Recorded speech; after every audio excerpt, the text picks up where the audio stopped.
Okay, so dear students, let's start our today's session. Lecture number 5 में आप सब लोगों का स्वागत है बच्चों. लास्ट सेशन लेक्चर नंबर 4 में प्रोटॉन के इन्वेंशन के बारे में गोल्डस्टीन का पूरा एक्सपेरिमेंट मैंने आपको सिखाया था. एक चीज जो छोटी सी है यहाँ पर डिस्कस कर लेते हैं. 1932 में चैडविक ने एक न्यूट्रल पार्टिकल का इन्वेंशन किया जो था न्यूट्रॉन. अब जब मास की बात आती है बच्चों, तो मास के केस में मास ऑफ न्यूट्रॉन सबसे ज्यादा होता है, उसके बाद मास ऑफ प्रोटॉन होता है, उसके बाद मास ऑफ इलेक्ट्रॉन होता है. तो ये चीज आपको याद रखना है. न्यूट्रॉन का जब चार्ज की बात आती है, न्यूट्रॉन्स चार्ज, तो चार्ज की जब बात आती है ना प्यारे बच्चों, तो वो होगा जीरो. न्यूट्रॉन का कोई चार्ज नहीं होता. एंड इसका जो बेसिक है वो कुछ इस तरह से काम करता है. न्यूट्रॉन का काम है प्रोटॉन को स्टेबल रखना. सही है. तो अब बच्चों स्टार्ट करते हैं. एक्जेक्टली एक्स-रेज क्या थे and atomic model of Thomson क्या है. आज के दो टॉपिक्स फटाफट से निपटा रहे हैं. आज के दोनों टॉपिक्स एक्स-रेज क्या है and atomic model of Thomson क्या बताता है. तो ध्यान से देखिए प्यारे बच्चों के ये जो एक्स-रेज होते हैं वो एक्स-रेज होते क्या है. तो एक्स-रेज का इन्वेंशन किया गया विलियम रॉन्जन ने. विलियम रॉन्जन ने एक्स-रेज का इन्वेंशन किया. उन्होंने क्या बताया? विलियम रॉन्जन ने बताया कि जो गैस होता है, अगर वो गैस को हाईली पेनिट्रेट किया जाए कोई रेस से,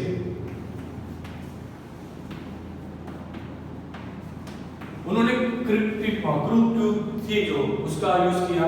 एंड उन्होंने क्या देखा, तो जो गैस होता है वो गैस को अगर हाई वोल्टेज दिया जाए तो उससे कुछ पार्टिकल्स निकल रहे थे, वेव्स निकल रहे थे. वो जो वेव्स थे वो वेव्स का पेनिट्रेटिंग पावर बहुत ज्यादा था. उनका पेनिट्रेटिंग पावर बच्चों कैसा था? बहुत ज्यादा पेनिट्रेटिंग पावर था. दूसरी चीज वो थी कि ये जो पार्टिकल्स, ये जो वेव्स निकल रहे थे, उस वेव्स का जो वेवलेंथ था वो बहुत ज्यादा कम था. उसका वेवलेंथ बहुत ज्यादा कम था. उसका एनर्जी बहुत ज्यादा हाई था. तो ये सारी चीजें आपको याद रखनी है मेरे प्यारे बच्चों कि विलियम रॉन्जन ने क्या किया. देखो ये जो साइंटिस्ट लोग होते हैं वो लोग कैसे इन्वेंशन करते हैं.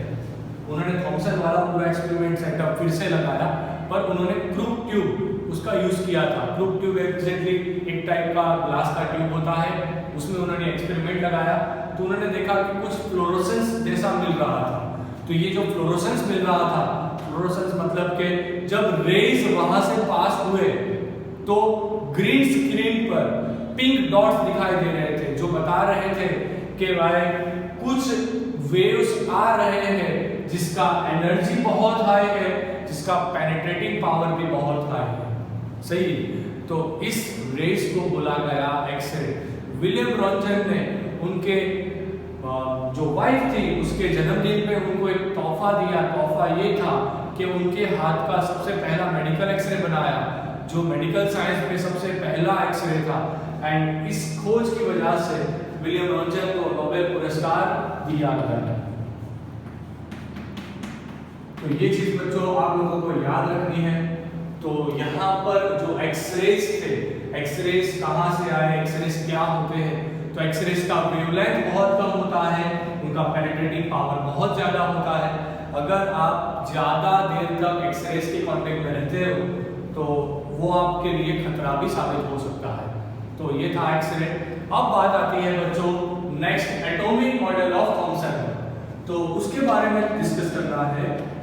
Atomic model of Thomson. अब ये एटॉमिक मॉडल ऑफ थॉमसन क्या था? तो जे थॉमसन के बारे में थोड़ी चीजें आपसे शेयर करना चाहूंगा. सर जे थॉमसन वो एग्जैक्टली एक बेस्ट साइंटिस्ट तो थे, उसके साथ वो बेस्ट टीचर भी थे. क्यों? क्योंकि जे थॉमसन ने अर्नेस्ट रदरफोर्ड जैसे स्टूडेंट्स को प्रिपेयर किया। जे थॉमसन जी कैवेंडिश प्रोफेसरशिप के एक प्रोफेसर में रह चुके थे।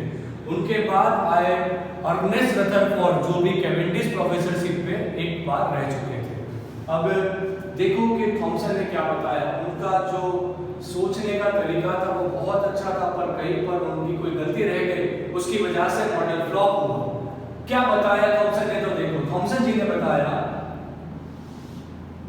कि जैसे वाटरमेलन होता है, वाटरमेलन में जो ब्लैक सीड्स होते हैं,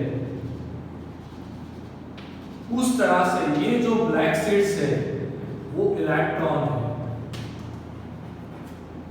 जो ये वाटरमेलन होता है, वाटरमेलन में जो ब्लैक सीड्स होते हैं, थॉमसन जी ने सोचा कि ये जो ब्लैक सीड्स है वो इलेक्ट्रॉन है, एंड जो रेड कलर का बीच में पल्प है वो पल्प वो पॉजिटिवली चार्ज प्रोटॉन है। ऐसा उन्होंने बताया। मतलब एक चीज तो उन्होंने क्लियरली समझा दी थी कि जो एटम होता है वो इलेक्ट्रिकली न्यूट्रल होता है।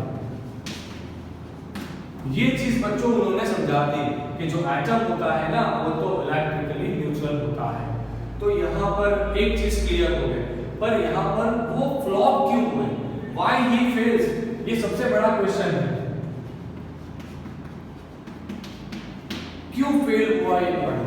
देखो फिर से एक बार, थॉमसन को शायद वाटरमेलन बहुत पसंद होगा, या फिर शायद उन्होंने वाटरमेलन को देखने के बाद ऐसा सोचा होगा कि जो ब्लैक सीड्स है उसे इलेक्ट्रॉन बोल दो, जो रेड पल्प है उसे पॉजिटिव चार्ज बोल दो।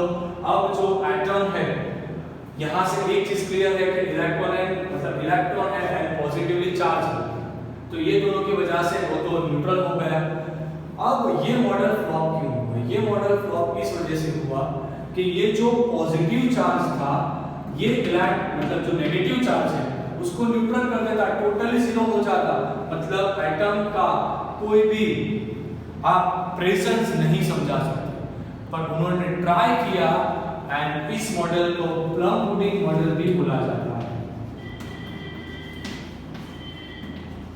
इस मॉडल को बच्चों प्लम पुडिंग मॉडल भी बोला जाता है। कई बार इसे केक मॉडल, कई बार इसे वाटरमेलन मॉडल, कई बार इसे एटॉमिक मॉडल ऑफ थॉमसन भी बोला जाता है। ये सबसे पहला उनका ट्राई था एटम का मॉडल बनाने का। मतलब प्रोटॉन इन्वेंट हुए, इलेक्ट्रॉन इन्वेंट हुए, तो दोनों को किस तरह से बताना है। उन्होंने सोचा कि भाई एटम एक वाटरमेलन है, एटम एक वाटरमेलन है, इलेक्ट्रॉन जो है वो ब्लैक सीड्स है एंड रेड पल्प जो है वो पॉजिटिव चार्ज है। पर ये मॉडल बहुत अच्छे से फ्लॉप हुआ बच्चों, बहुत अच्छे से। पर फिर भी हार नहीं मानी, क्योंकि यहीं से एक एक्सेट केमिस्ट्री का आविष्कार हुआ। कल फिर मिलेंगे नए सेशन के साथ, नए और इंटरेस्टिंग सेशन के साथ। तब तक के लिए आप बने रहना, भूलना नहीं है चैनल को सब्सक्राइब कर देना। And please my dear students, don't forget to revise this session. एक बार रिवीजन करना है एंड कॉपी भी बनाना है। कल फिर मिलेंगे, टेक अ स्क्रीनशॉट प्लीज।